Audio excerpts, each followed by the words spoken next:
반갑습니다. 저는 이 최용원국어학원, 즉 옥풀국어학원의 강동 고등원을 맡고 있는 이상욱 원장이라고 합니다. 자, 오늘 설명회 같은 경우 역시 이 코로나로 인해서 어쩔 수 없이 이렇게 또 영상으로 뵐 수밖에 없다는 점에 대해서 양해의 말씀을 좀 올리고요. 자, 바로 시작을 해보겠습니다. 오늘 제가 설명해드릴 부분은요, 첫 번째는 이 겨울방학 동안에 국어 공부를 어떻게 저희 학원에서 진행을 할 것인지에 대한 간략한 소개, 그리고 아무래도 이 고등학교를 앞두고 여러 가지 정보들, 특히나 이 내신 시험과 관련해서 어머님들께 많은 정보를 드릴 테니 잘 들어주시기를 바라겠습니다. 자, 저희 국풀국어학원, 즉 채용호 국어학원은 더 설명을 할 필요 없이 워낙 유명한 학원이고요. 국풀교육이라는 큰 틀 안에서 저희는 연구소가 있습니다. 우리나라에서 유일하게 학원에 속해 있는 국어 연구소 중에는 최대의 연구소가 되고요. 30명의 연구원이 국어 교재만 전담함으로써 이 퀄리티가 높은 국어 자료와 함께 선생님들이 이렇게 수업을 하시는 그런 시스템으로 이어져 있습니다. 자, 아시는 분들은 아실 수 있겠지만 최근에 제가 이 기파랑문예원이라고 초등 국어 학원을 이 고덕역 앞에 또 하나 이제 좀 만들어져서 지금 잘 학생들이 공부를 하고 있고요. 자, 오늘은 이제 저희 중고등 국어 전문 학원인 국풀국어학원에 대해서 설명을 해드리겠습니다. 저희 전국 온오프라인에서 교재가 또 출판되고 있다는 것도 이제 참고로 말씀드리고요. 자, 그 다음으로 가보겠습니다. 자, 최근에 이 수능이 이제 드디어 끝났어요. 어머님께서 언론을 통해서 많이 접하셨듯이 수능이 역시나 어려웠습니다. 뭐가 어렵나요? 네, 국어입니다. 참 힘든 국어의 이 시기들을 우리가 겪고 있어요. 1등급이 82점에서 85점 정도의 아주 낮은 등급이 나오는 그런 결과가 나왔어요. 자, 수능이 왜 이렇게 어려운지, 특히나 국어를 학생들이 왜 이렇게 어려워하고 있는지에 대한 여러 가지 얘기들을 계속해서 설명을 드리겠습니다. 자, 내신과 수능을 같이 설명을 해 드릴 텐데요. 내신과 수능에서 조금 난이도가 높은 건 당연히 수능 난이도가 높을 거예요. 그래서 이 겨울방학 때 수능 준비를 열심히 해야 내신을 잘 딸 수 있게 될 거고요. 내신을 잘 준비를 해야 나중에 수능까지 잘 보게 될 겁니다. 자, 내신이라는 것은 도대체 어떻게 문제가 만들어지냐? 기본 문제와 변별력 문제가 존재해요. 말 그대로 기본 문제는 교과서 중심의 암기, 성실성 이런 것들이 중요하고요. 자, 당연히 첫 번째는 학교 수업을 잘 들어야 됩니다. 왜냐? 학교 선생님께서 시험 문제를 출제하세요. 자, 그 다음 두 번째는 학원에서 이 추가적인 부분들, 그리고 이런 관리적인 부분들, 또 선생님께서 강조하시는 부분들을 얘기하게 될 거고, 다양한 문제풀이를 하게 될 겁니다. 대략 5주 정도의 시간이 걸리게 될 거예요. 자, 이것보다 더 중요한 건 이 변별력 문제가 돼요. 최대 20%까지의 이 퍼센테이지를 나타내고 있는데요. 결국 이 부분이 1등급을 가르게 될 겁니다. 자, 이 변별력 문제라는 건 도대체 뭐냐? 낯선 지문이에요. 혹은 선택지에 있는 개념을 적용하는 문제입니다. 이 말은 무슨 말이냐? 낯선 지문, 교과서에 없는 내용입니다. 그러니까 새로운 지문을 시험 문제에서 접하게 되는 거예요. 결국 수능하고 같은 원리입니다. 수능도 역시 안 배운 지문들이 등장하게 되는 거고요. 자, 두 번째 스타일은 뭐냐?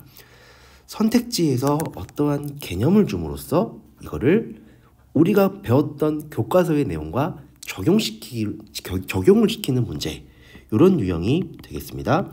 결국 제가 오늘 이런 얘기들을 쭉 설명을 드리면서 강조하는 부분은 독해 사고력이 될 거예요. 독해와 사고, 생각하는 훈련, 이것을 키워줘야 됩니다. 자, 우리 학생들은 대부분 독해 사고력을 가지고 있지 않아요. 왜냐? 제대로 국어를 공부하지 않기 때문이거든요. 자, 제대로 공부하는 방법을 저희 학원에서 잘 지도를 할 거기 때문에 뒤를 통해서 계속 확인해 보겠습니다. 자, 내신에 대한 설명을 드렸고요. 그 다음은 수능에 대한 설명을 좀 해보겠습니다. 자, 올해 처음으로 이 공통 과목과 선택 과목이 분리된 상태로 수능 시험을 치렀습니다. 자, 공통 과목은 문학과 독서, 즉 독서는 비문학이 되겠어요. 자, 뭐 다 아실 겁니다. 변별력은 독서, 비문학에서 갈립니다. 자, 이 비문학 같은 경우는 어떠한 영역들로 구성이 되어 있냐? 인문 지문이에요. 인문에는 뭐 철학이 들어가기도 하고요.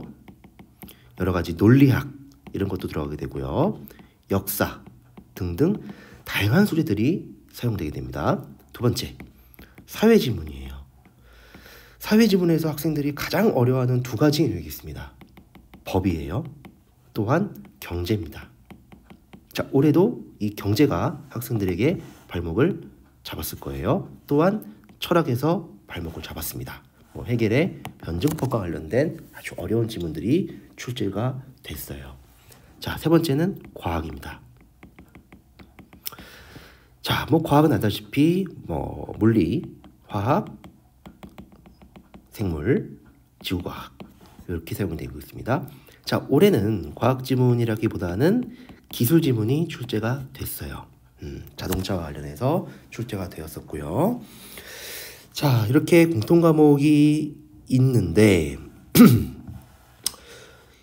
선택 과목이 이렇게 두 가지로 나뉘었습니다. 자, 언어와 매체, 언어는 문법을 얘기합니다. 화법과 작문은 기존에도 있었던 영역이었죠. 문법도 마찬가지고요. 자, 새롭게 추가된 과목은 매체였습니다. 그죠? 뭐 난이도가 높지는 않았어요. 자, 일단은 이 언어와 매체를 선택하는 학생들은 대부분 어떤 학생들이 선택을 하고 있냐? 주로 상위권 학생들이 선택을 합니다. 그 이유, 뭐 당연하겠죠? 왜냐? 문법이 들어갔기 때문에 그래요. 자, 그렇다면 문법은 왜 상위권 학생들이 이제 선택을 많이 하냐? 문법은 공부를 해야 될 양이 많습니다. 그러다 보니 이제 중하위권 학생들은 공부 양이 많은 이 언어와 매체, 즉 문법보다는 이 특별하게 개념이나 이런 것들이 존재하지 않는 이 화법과 작문을 선택하고 있어요. 즉 문법에 학습하는 시간들을 줄일 수 있기 때문에 이 화법과 작문을 선택하는 학생들도 있습니다. 자, 이건 뭐 나중에 이제 선택해야 될 문제가 될 텐데 언어와 매체의 장점이라고 하면은 점수가 보정이 됩니다. 무슨 말이냐? 아무래도 난이도가 높고 공부해야 될 양이 많기 때문에 똑같은 점수를 받는다고 해도 이 언어와 매체가 보정이 되기 때문에 점수가 더 높습니다. 또한 이 언어와 매체를 선택할 때 장점은 뭐냐면은 공부량이 많은 대신에 지문을 읽을 게 화법과 작문보다는 적어요. 그렇기 때문에 문제를 풀기만 하면 됩니다. 그래서 문제를 푸는 시간을 단축시킬 수 있어요. 네. 자, 중하위권 학생들 같은 경우는 화법과 작문을 선택하는 건데, 자, 공부해야 될 양은 사실상 거의 없다고 봐도 무관합니다. 다만 읽어야 될 지문의 양이 많기 때문에 시간이 많이 걸려요. 그러다 보니 이 공통 과목인 문학과 독서를 푸는데 시간을 좀 뺏기는 경우도 생기게 됩니다. 자, 그러한 이제 앞으로의 전략은 이 고등학교 학습을 하면서 나중에 더 볼 수 있는 시간들이 될 거예요.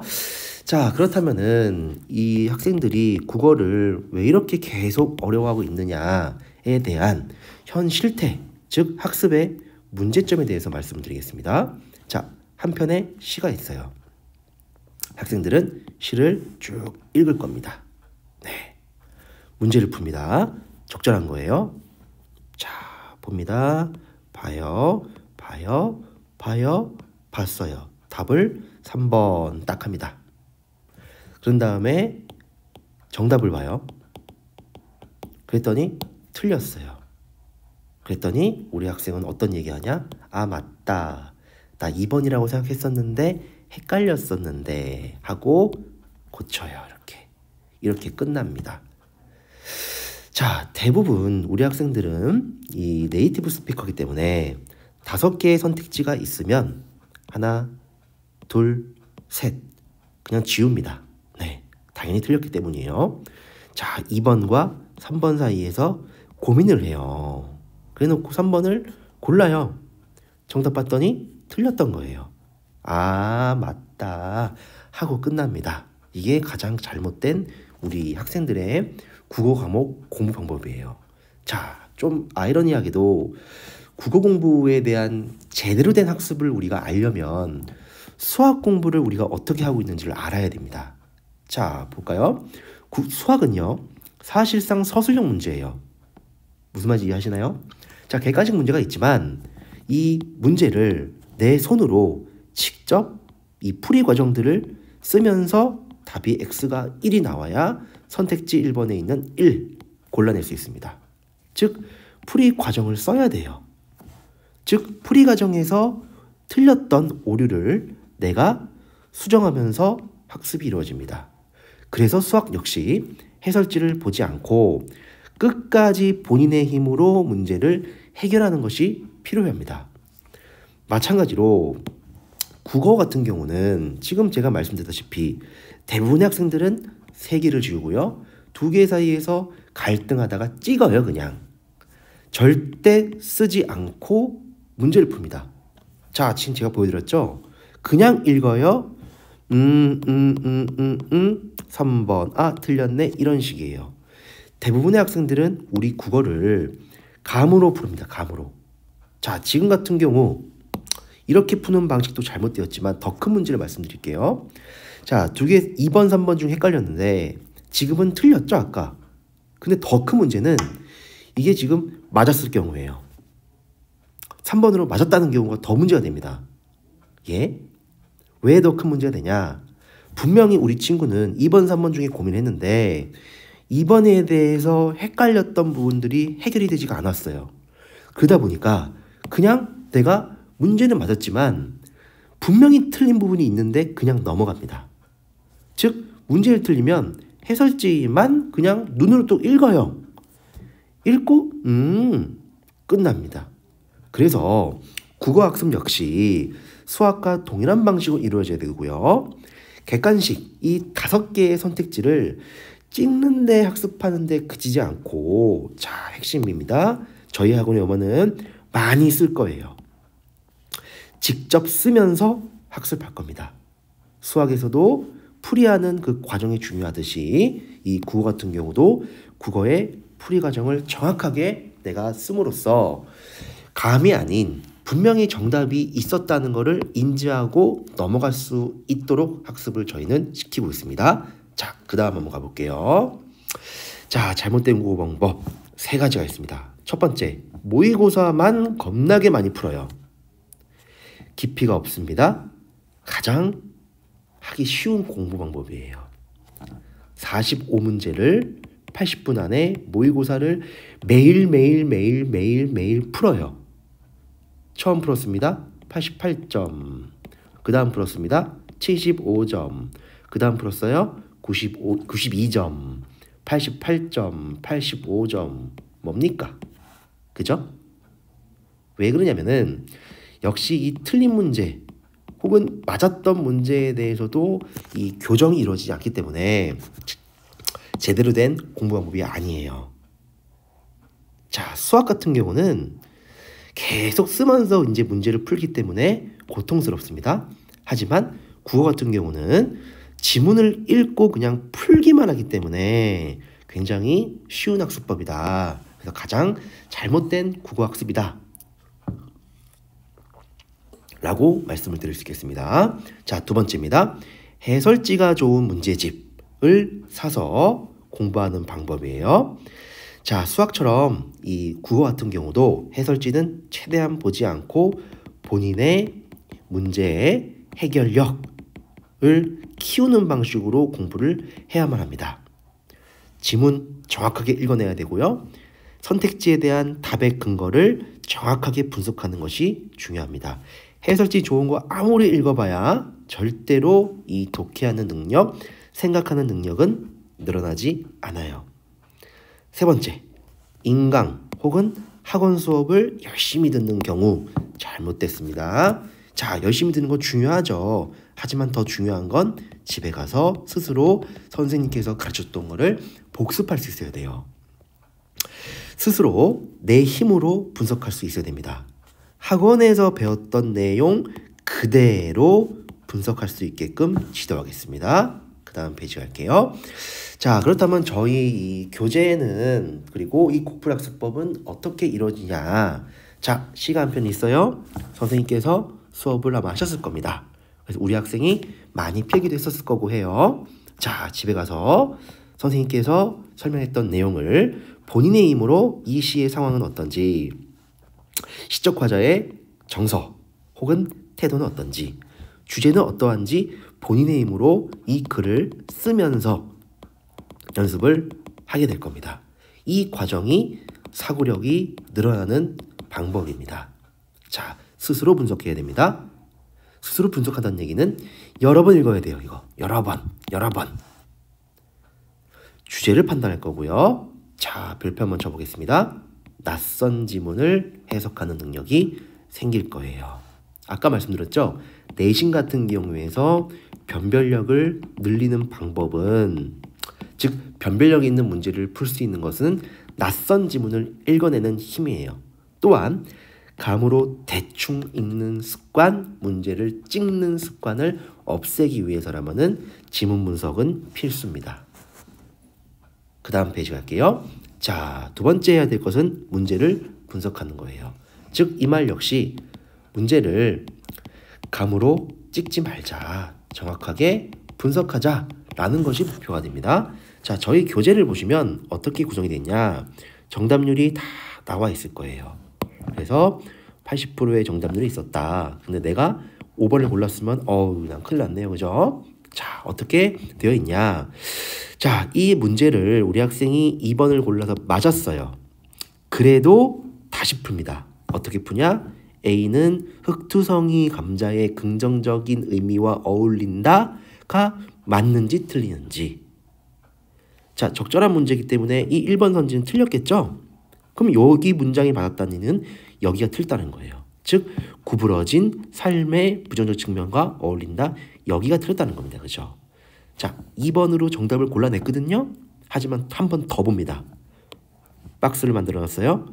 지문을 다시 반복해서 읽고 여기다가 채워넣는 연습을 하게 됩니다. 그럼 내가 아는 문제도 정확하게 알고 넘어가겠네요. 당연히 틀린 문제는 내가 왜 틀렸는지, 이 선택지들은 왜 틀렸는지를 판단하게 될 겁니다. 적극적으로 예찬이 아니라 관조했다든지 여러 가지를 볼 수 있게 될 거예요. 즉 우리 문제 분석하는 국풀학습법은 객관식 문제를 서술형 문제로 바꿈으로써 마치 수학처럼 꼼꼼하게 분석할 수 있게끔 이제 교재를 구성해놨습니다. 절대로 감으로 문제를 풀 수 없도록 구성해놨고요. 자신의 부족한 부분을 판단할 수 있게끔 하게 됩니다. 반복하게 할 거고요. 생각하게 할 거예요. 자, 저희 학원 이제 입학 테스트를 보시게 되면요. 뭐 이렇게 구성이 될 거예요. 분석표가 나오는 건데 뭐 학생 이름, 뭐 선택 과목 무엇이고 점수는 몇 점인데 저희는 이제 50개의 학원이 존재하고 있어요. 그죠? 그래서 50개의 전국에 있는 이 학원생들의 이런 평균을 확인할 수 있고요. 석차도 볼 수 있게 될 거예요. 네. 독서, 문학, 문법에서 나의 득점은 어떻게 됐는지, 평균과 상위권에 관련돼서는 내 수준이 얼마큼 와 있는지를 확인할 수 있게 될 겁니다. 자, 영상을 보시고 테스트를 꼭 보셔서 우리 학생의 현재 상황이 어떻게 되어 있는지를 확인하시길 바랍니다. 자, 그 다음 레벨이에요. 저희는 이제 가운반 S반입니다. 아람반 A반이에요. 아이고 죄송합니다. 자, 가운반은 A반이고요. 아람반은 S반이 되겠습니다. 기파랑반은 추후에 만들어질 예정이에요. 테스트를 보시면은 70점 미만은 가운반, 70점 이상은 아람반으로 들어갑니다. 자, 교재는 동일해요. 가온 교재와 아람 교재는 동일하지만 차이점은 이 독서, 즉 비문학 파트 같은 경우는 교재의 내용이 다릅니다. 네. 자, 그다음 이제 수업 구성은 저희가 어떻게 구성이 되냐? 90분, 90분, 총 180분 이제 일주일에 1회 수업을 보게 됩니다. 자, 90분의 이 국어 수업에서 중등부 같은 경우는 10분 주간 테스트, 즉 지난주에 배웠던 내용을 테스트를 보게 됩니다. 선생님께서는 숙제 검사를 하고 계실 거예요. 그리고 문법과 현대시, 고전시, 현대소설, 고전소설, 그리고 비문학 공부까지 90분 동안에 학생이 예습해왔던 부분을 토대로 수업을 하게 될 겁니다. 자, 독서 수업 같은 경우는 이제 독서 논술 수업을 진행해야 될 거예요.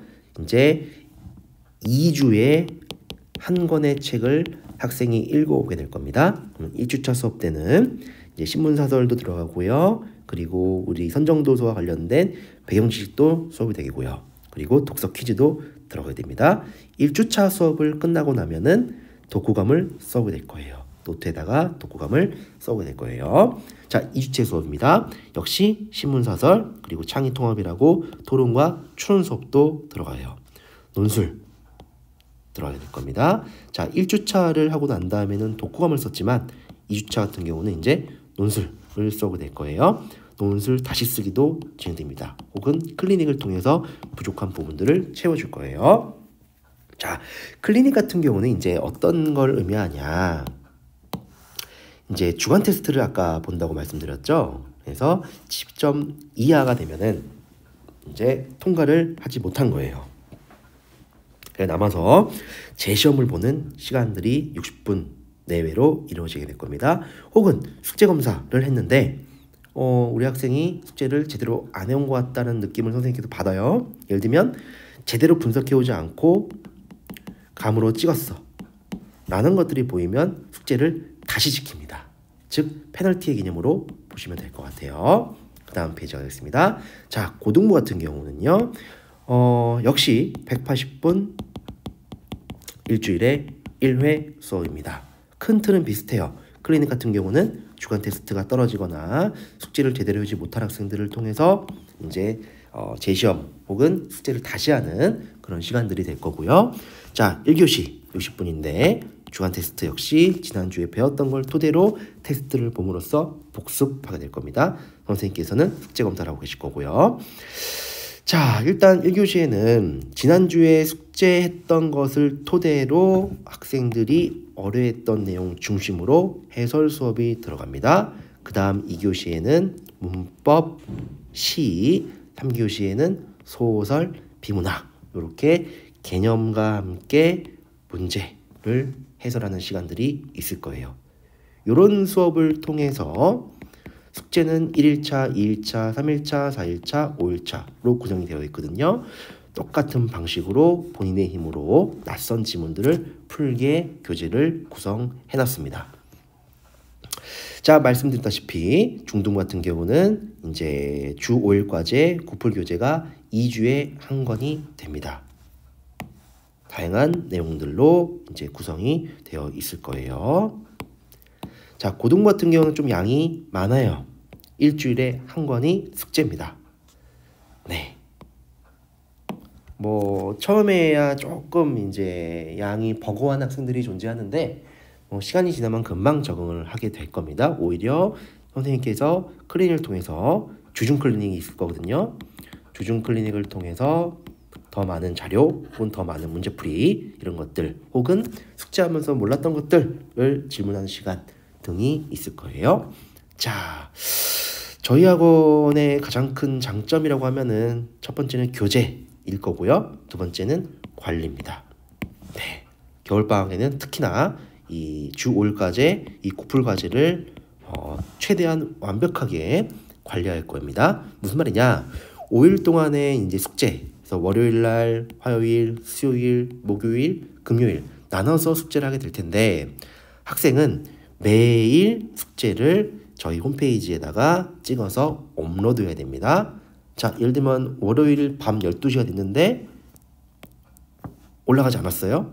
그럼 빵점이에요. 12시가 지나고 올리면은 10점이에요. 12시 내에 올렸다 20점이에요. 선생님, 그러면은 안 올리면 어떻게 됩니까? 자동으로 독촉 문자가 발송될 겁니다. 네. 그리고 이제 피드백 문자가 발송됨으로써 이 점수와 함께 이제 주간 테스트를 보지 못하면, 제대로 보지 못하면 클리닉을 진행합니다. 수업 직후에 진행되는 클리닉도 있을 거고요. 그게 아니라면 주중에 무조건 1회, 수, 목, 금 중에서 학생이 편리한 시간에 선생님과 시간을 정해서 1시간에서 2시간 정도 클리닉을 진행할 거예요. 그럼 요 클리닉하고는 다르거든요. 어떤 클리닉 하는 거냐? 첫 번째, 수업 시간에 내가 잘 이해가 안 됐던 부분들을 선생님과 1대1로 질문하는 시간이 있을 거고요. 두 번째, 숙제했던 부분들 중에서도 좀 어려웠던 지문들을 선생님과 1대1로 진행합니다. 세 번째, 다 잘했어. 모든 걸 다 잘해왔다는 학생이 있을 거거든요. 많진 않아요. 자, 그런 학생들은 이 동일한 지문을 다른 문제를 통해서 문제를 푸는 시간들, 그 뒤에 선생님과 함께하는 이런 시간들을 통해서 매주 클리닉이 진행되고 있다. 이렇게 우리는 관리를 들어가고 있다라고 말씀을 드립니다. 자, 그 다음에 피드백 문자 전송 같은 경우는 어머님들께 매주 수업이 끝나면은 이제 피드백 문자가 나갈 거예요. 테스트 점수는 몇 점이다. 과제, 숙제 점수는 몇 점이기 때문에 어떠하다. 그래서 남는다. 이런 얘기 있을 거고요. 자, 조치사항 같은 경우는 이제 이런 식으로 문자가 나갈 겁니다. 클리닉 신청은 사이트 혹은 이제 학생이 선생님과 시간을 서로 정해서 어머니에게 문자가 나갈 거예요. 전달사항에도 선생님의 의견이나 과제 안내, 주간 테스트 안내, 여러 가지 이런 안내사항을 매주 어머님들께 문자를 전송할 겁니다. 그 다음 갈게요. 클리닉 신청 같은 경우는 이제 사이트에 들어와서 이제 선생님이 가능한 시간에 이제 선택을 해서 학생이 신청하게 되면 됩니다. 자, 그 다음 갈게요. 자, 클리닉 수업은 아까 말씀드렸다시피 수업 직후에 하는 클리닉과 주중에 하는 클리닉이 있습니다. 자, 수업 직후에 하는 클리닉은 우리 학생이 숙제도 잘해왔고 테스트도 잘 봤어? 그러면 그냥 집에 갑니다. 네, 3시간 수업 듣고 집에 가요. 하지만 제대로 안 될 경우에는 남습니다. 아까 말씀드렸죠? 미비한 숙제라든지 테스트를 재시험 본다든지 그렇게 하고 귀가하게 될 겁니다. 자, 저희 강동 고등원 같은 경우는 주중에 1회 클리닉을 무조건 실시합니다. 수업 시간 외에 다른 날 시간을 정해서 이행할 거예요. 네.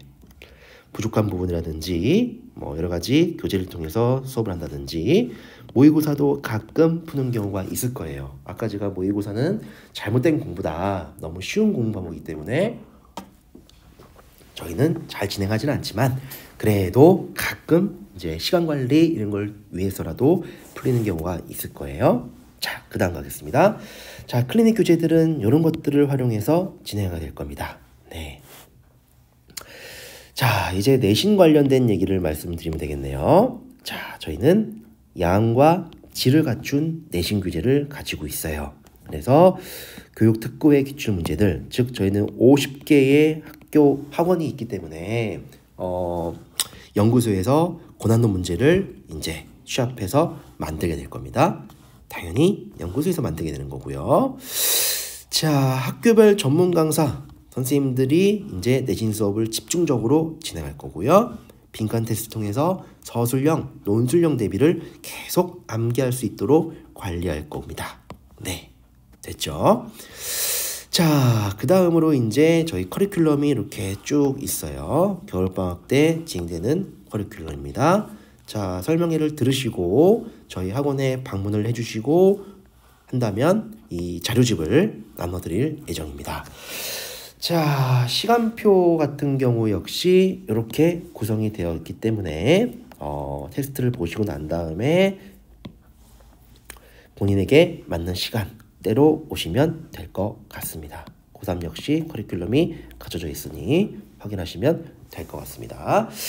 자, 이렇게 해서 설명의 얘기가 일단은 끝이 났고요. 자, 이제 뒷시간에는 제가 무엇을 말씀드릴 것이냐면은 지금 얘기했던 것보다 더 중요한 학교별 이런 국어 과목의 특징들,